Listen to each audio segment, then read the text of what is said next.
na rasa wacce zan ba sako na zuciyata.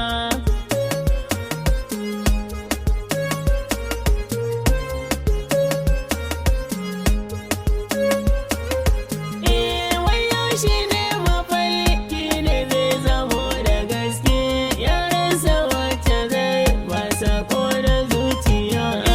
Kullum ina tunanin inda ma dare da rana, a koda yaushe ni tashi furta zance kana, na yi su ne akan so gudan abun harina.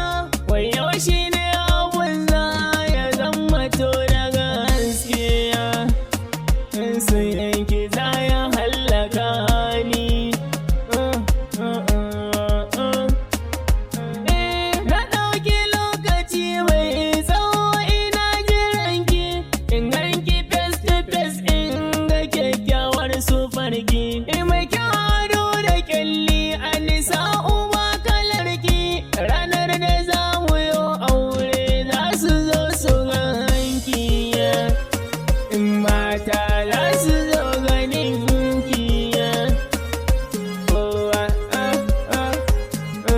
Dare na lailatul qadr kan kike abuna, nisan da rabu ya tashi biyan dukan bukatana. Na san ki za ya nuna mun makular idanuna, uwa gure iyalina na daɗe ina kiwa.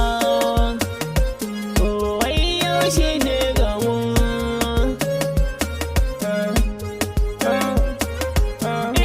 Komai da lokaci na sa kan gamun saniya, shi ne ya sa nike ta jira ban biɗar tuniya.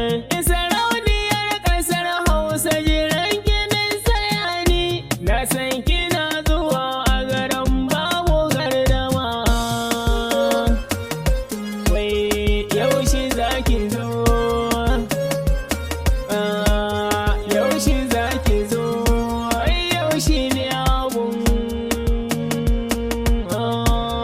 Yaushe ne abun? Yaushe za ki zo?